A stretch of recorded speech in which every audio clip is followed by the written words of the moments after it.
everyone had a great national holiday, aka watching the Super Bowl yesterday. More people are taking the day off today than any other day of the year, but not here on the Carriker Chronicles. We're back on our Monday, Thursday off-season schedule, which is different than we've had in the past. Again, going forward, Mondays and Thursdays, and any time a necessary gut reaction is necessary, I'll put one out.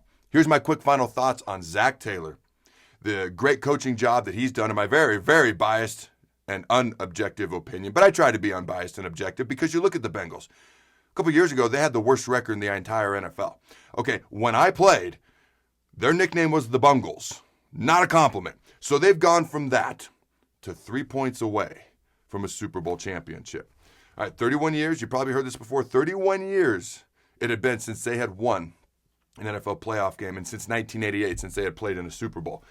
So Zac Taylor, a guy who was talked about being fired not that long ago by a lot of Bengals fans, did a great job.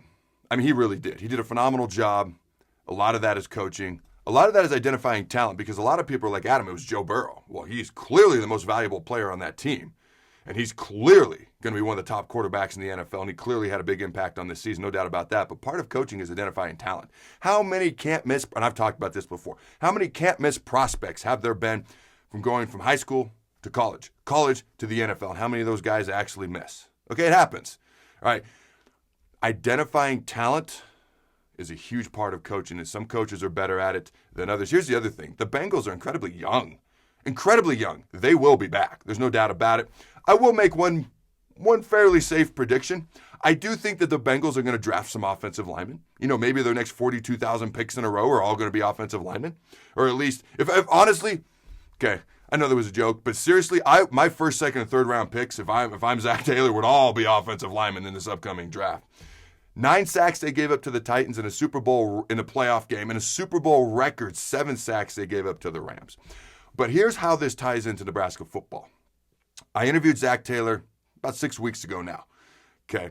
I think they had one game left to play in their regular season before they hit the playoff run. And I said, Zac, what was the biggest key to you turning around a franchise that has struggled for so long? What was the biggest key to you turning it around and doing it so quickly? He gave me one thing, one answer, and he was very definitive. He said a core group of players. He said you're always going to have players that come and go. That's just how some people work. But you got to find that core group of players that believe, that are willing to pay the price, that are willing to hold each other accountable, all right, that are all in, and you build from there.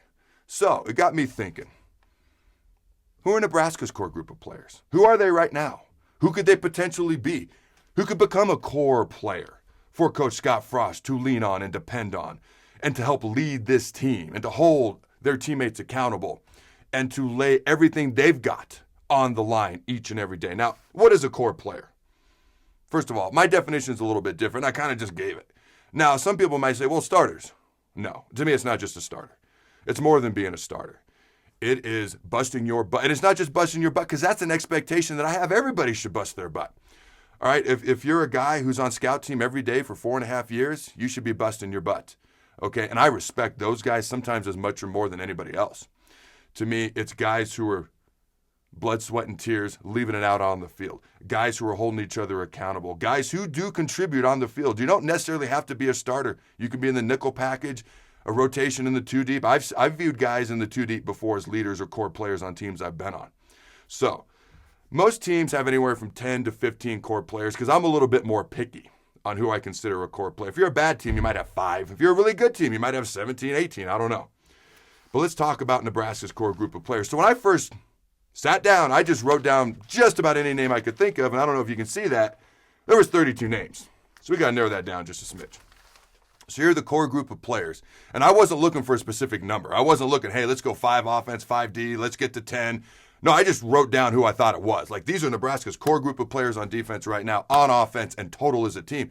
It just happened to come out. 5 defense, 5 offense, 10 total, and then I got some names. Potential core groups of players that, or core players that could develop and earn jobs this offseason, because there's a lot of jobs that are up in the air, jobs that got to be earned, new guys on the team, who's going to step up, who's not. Defensively, all right, Garrett Nelson. This is a guy, I don't know how you don't love this guy. You watch him in the weight room, you talk to people about him, all right? The couple times I've interacted with him, he plays like his hair is on fire. He just needs to refine his technique, and he'll get better and better and better. Next up, Luke Reimer, a guy who led the team, had a career-high 108 tackles a season ago, third in the Big Ten, 22nd nationally. Next up is Nick Henrich, a guy who had 99 tackles a year ago, which was sixth in the Big Ten. You got a guy like Ty Robinson, a guy who has a lot of starting experience over the past 2 seasons. Really the only guy returning with much starting experience up front. He's got to lead that D-line, and he's got the physical ability and potential to be a big-time player, not only for Nebraska, but in the NFL in the future. Also, Quentin Newsom, a guy who started each and every game. One of the few guys coming back who has starting experience in that secondary. He's got to lead that secondary. Started all 12 games last year. You go to offense, and this is where it gets a little bit more funky. All right, at quarterback, I mean, we got Logan Smothers, Heinrich Harbor, Casey Thompson, Chubba Purdy, Richard Torres, Matt Masker. There are walk-ons in that room too, ladies and gentlemen. I'm going to go with the guy who's never taken a snap for Nebraska football, whether it be in a game or in a practice yet, and that's Casey Thompson. Why? Because he's the odds-on favorite right now. He's got more experience than anyone else, and he is. He is showing leadership qualities right now, taking the offensive line out to dinner. Man, NIL must be nice. But he's showing those qualities. He's the odds-on favorite. We'll see who actually is the starting quarterback, because whoever it is, whether they like it or not, and usually they do embrace the role, you're going to be seen as a leader and a core player. All right, starting running back. Again, I'm not going to list every running back in that freaking running back room, but you got Jacques Yant, Ramir Johnson, Gabe Ervin, Marquise Stepp, Anthony Grant, and it's like, who do I go with? Again, I like all these guys. I mean, Jacques has the size and speed. Ramir has the speed. Gabe has started in the past. Marquise was highly recruited out of USC, transferred to Nebraska, got lots of potential. And I'm going to go with Anthony Grant because of what I've seen on film. And I've talked about what I've seen on film from him in the past. Again, another guy who's never taken a snap for Nebraska yet, but that's who I'm going to lean towards right now until we learn more down the road. Look at the wide receivers. I mentioned this in the past. Think about these 3 starting wide receivers. You want to talk about size, speed, athleticism, talent, ability, potential. Guys who aren't proven yet. All right? Omar Manning, Trey Palmer, Xavier Betts. Now, Omar just needs to prove he can get on the field and start and play consistently and know what to do mentally. All right? Trey, uber talented, but he hasn't quite reached his ceiling yet either, and he's an older guy as well. So I'm going to go with the younger guy. Okay, not that those other guys can't step up, and by God, I hope they do. But I'm going to go with Xavier Betts, the guy who's an underclassman. He just needs to get on the field more. He needs to get more touches. And obviously, he needs to earn that right. But I'm going to go with Xavier Betts as, probably the core player at this moment in time right now in that wide receiver room. Tight ends, you got Travis Vocaleck, probably the favorite at this moment in time, but you also got Thomas Fidoni, an insanely talented kid out of the state of Nebraska. One of those guys has to step up. On the O-line, I could only really think of one name, and it was Nardine Newilly. He's the only guy who played with any sort of consistency for more than 1 or 2 games a year ago. So that's 10 guys, 5 on O, 5 on D. Here's some other guys to look at, because it would be phenomenally phenomenal if we could get 2, 3, 4, maybe 5 more guys, get up to 15 core players that are leading this 100-plus player roster for Scott Frost. Punter, transfer from Montana, Brian Buschini. Yeah, I said a punter. I know. But seriously, on the offensive line, some of these guys got to step up. Teddy Prohaska played great versus Northwestern. He's coming back from that injury. Unfortunately, he can't do spring ball. All he's got to do is get healthy and show he can be consistent like he played in that Northwestern game. It's that easy, guys. Just do that. But if he can do that, he can be a core player. Transfers, Kevin Williams, Hunter Anthony, guys who have started at their previous colleges. We got to find a pass rusher up front on defense. For the love of all that's holy, can we please get after the quarterback? All right, I'm going to talk about the guy who was the second leading sack master on the team a year ago. And this name's probably going to surprise some people because he about transferred in the offseason. Literally took his name out of the transfer portal to come back to Nebraska. All right, and that is Darius Payne. And here's why. He does have the most explosive first step of anybody on that up front on the Nebraska front 7. Okay. And he's a senior. He is a guy who had 2 sacks in the first half of the first game against Illinois a year ago. And I'm like, finally, here we go. We got a guy who's finally going to start getting after the quarterback. And Darius, I've always thought he could be that guy, and then he got a half a sack the rest of the year. And it's pretty bad when the second leading sack master on Nebraska's defense had 2.5 sacks on the year. So we got to get more sacks as a team. And even if Darius just came in a nickel, because he could do that. Hey, Barry Turner, when I was a senior, he came in nickel situations, and he ended up being a freshman All-American that year because he got after the quarterback. All right.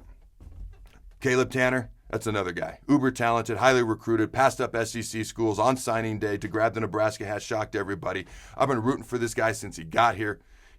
It's time. I'm not calling these guys out in a negative way. I'm saying their names because I see potential, and I'm rooting for everybody, but I'm specifically seeing something in these guys at this moment in time right now that I am rooting for, and it's time for Caleb Tanner to step up.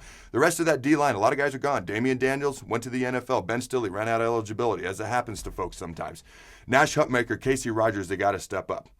Okay, in that secondary, again, a lot of guys are gone. All right, Miles Farmer, Marcus Buford, can they step up? Can one of them be a core player? I'm not talking about all these guys being core players. That'd be great.